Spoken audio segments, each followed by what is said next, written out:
back on the left, John.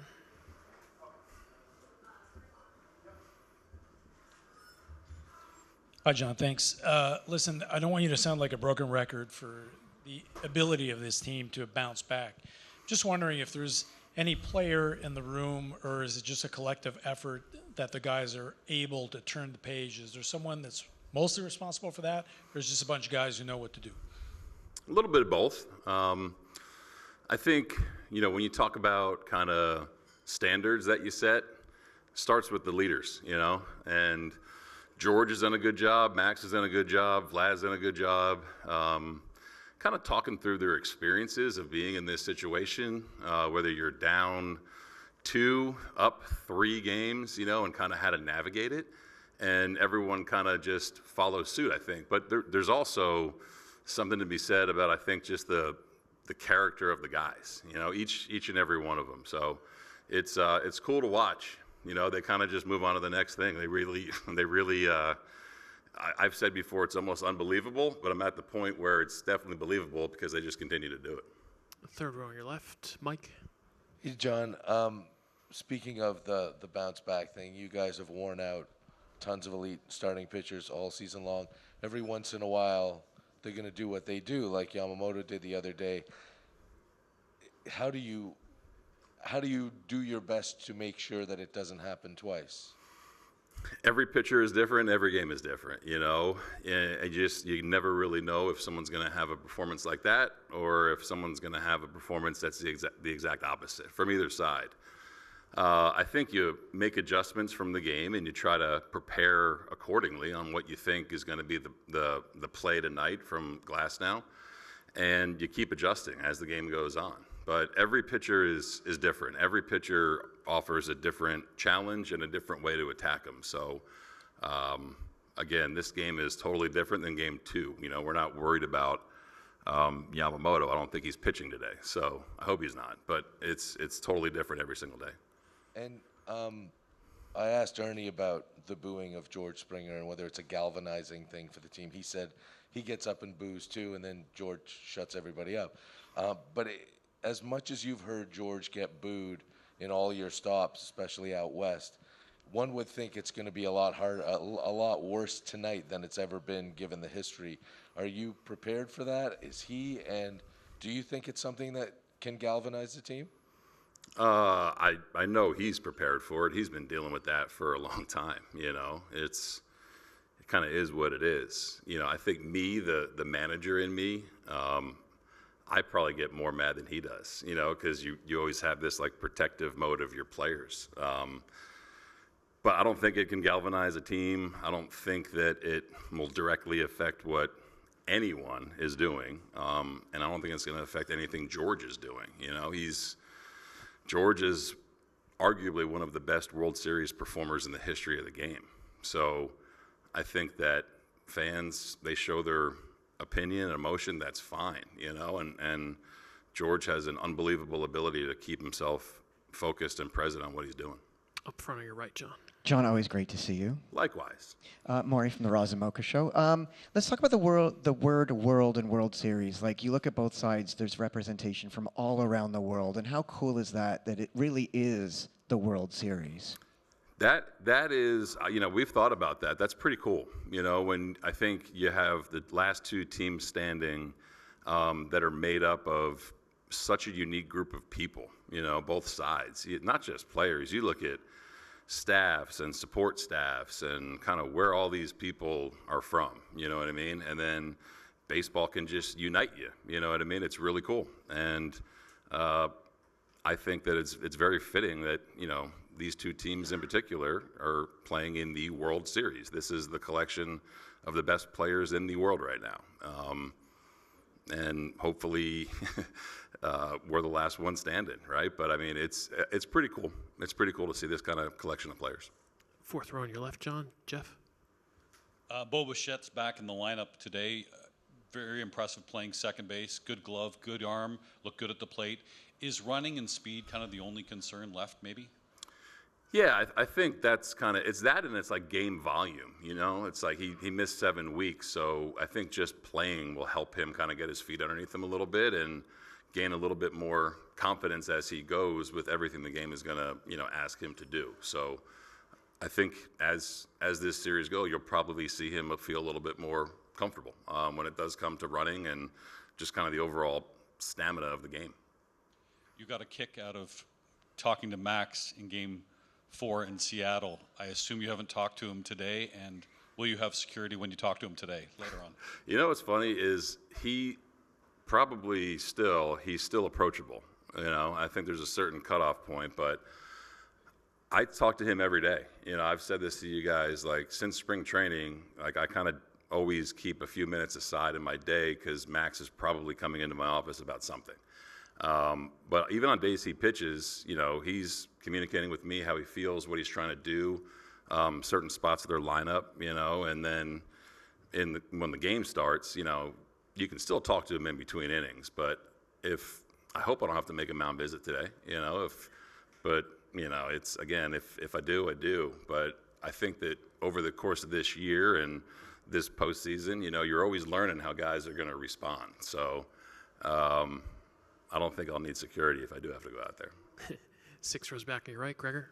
John, Max looked a lot better against the Mariners than he did throughout much of September. Why do you think that was, and how much of a factor was that in deciding to start him today instead of Game 4? Yeah, I think he's in a better spot physically, than he was probably the last month of the regular season, and able to finish some pitches a little bit more. Physically, not arm or thumb. I think just kind of overall. He's had a stiff neck and things like that, so I think having some time to get that in the right spot has helped him. And, deciding on him, I think, where are you physically, where are you in terms of rest, and who do you want in a situation where there's going to be hoopla, bells and whistles, ceremonies, all that kind of stuff, and who's pitched on, in this stadium before. So it made a lot of sense that he was the guy. Up front on your left, Ron. During this month-long run, any unexpected celebs reach out to you with words? Celebs. Not that I can think of. It's more so. I'm trying to think. Celebrities? No, I'm not. I'm not that popular. You know what I mean? I'm not that cool. It's more so people that I've grown up with, or people that I stay in touch with that want to just offer their support. But I don't know. I'll share my number with someone cool. If it's Brad Paisley, like, you can shoot me a text. That'd be cool. Anyone who you'd lost contact with for a number of years reach out for your life? No, not really. No, it's been kind of the people that I try to surround myself with. Whether it's I haven't talked to you in a couple of years and I grew up with you, you're still part of my life, but no one's kind of come out of the woodwork trying to say, hey, can I get tickets, or hey, whatever. It's been pretty normal. The second row on your left. Hey, John.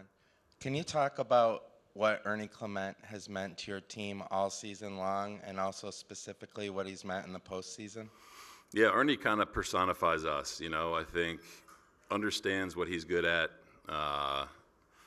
competes every single day, and just loves the game. He just loves playing. He loves competing. I've joked he loves competing when he golfs. He loves competing when he's playing ping pong. It's just kind of who he is.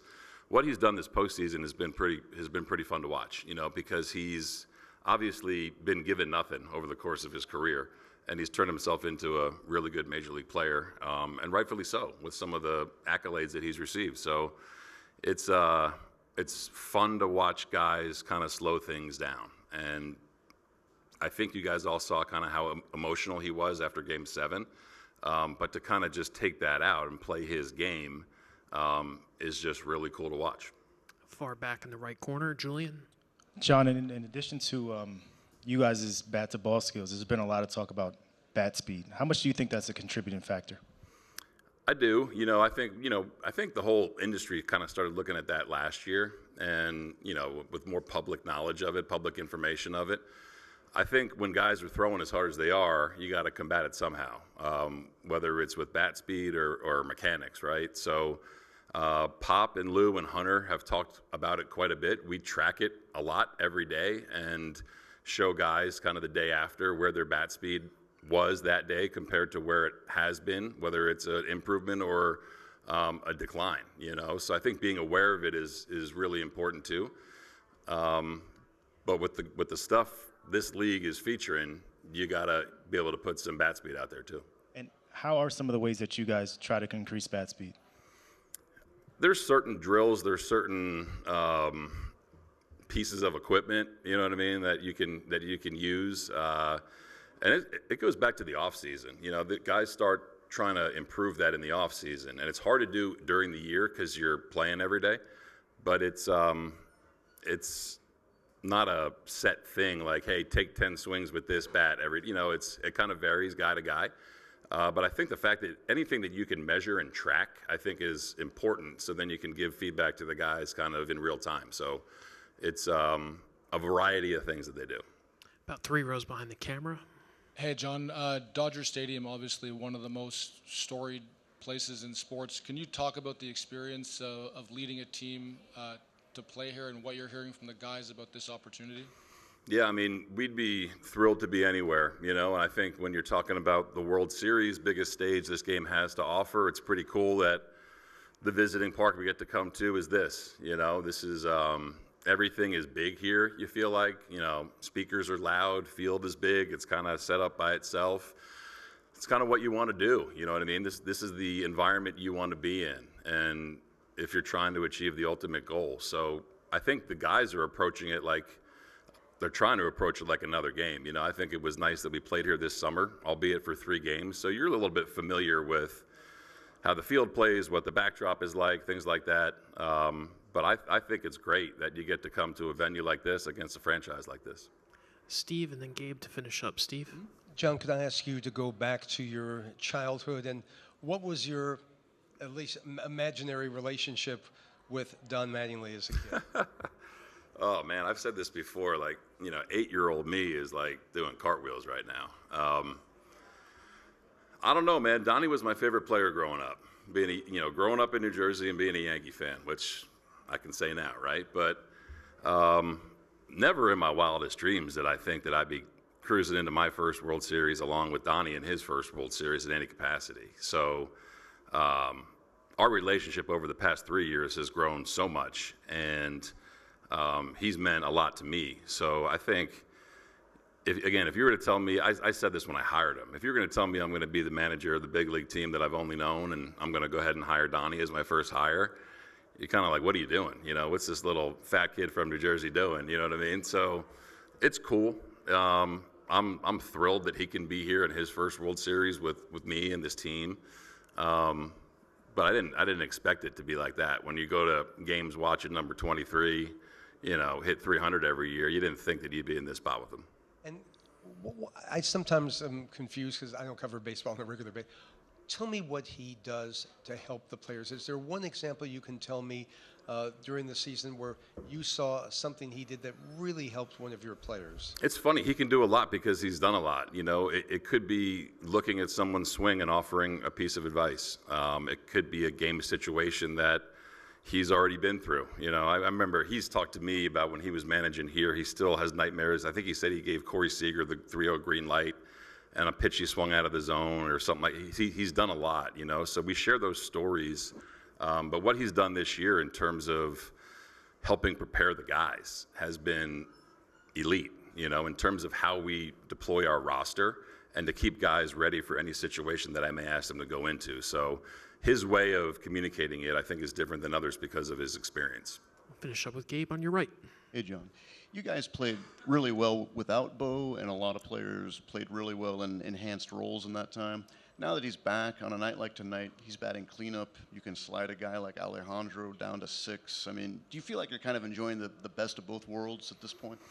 Yeah, I mean, Bo's been a big part of our team for the last 5-6 years, you know, and he was a huge part of it this year in terms of offensive production and posting and playing every day. So it is nice, you know. You kind of when you're just playing, you know what I mean. You kind of, not that you forget about guys that are hurt, but you're kind of just doing what you're doing with who you have. So I think to have him back, for one, I'm thrilled for him, you know, to have this opportunity to compete in the World Series. This is exactly what he lives for. And for us as a team, yeah, it's great. You know what I mean? You always want to have kind of the best version of how you're built, you know, when you're playing in the most important time. All right, John, thanks so much. Thanks, guys. We'll see you later.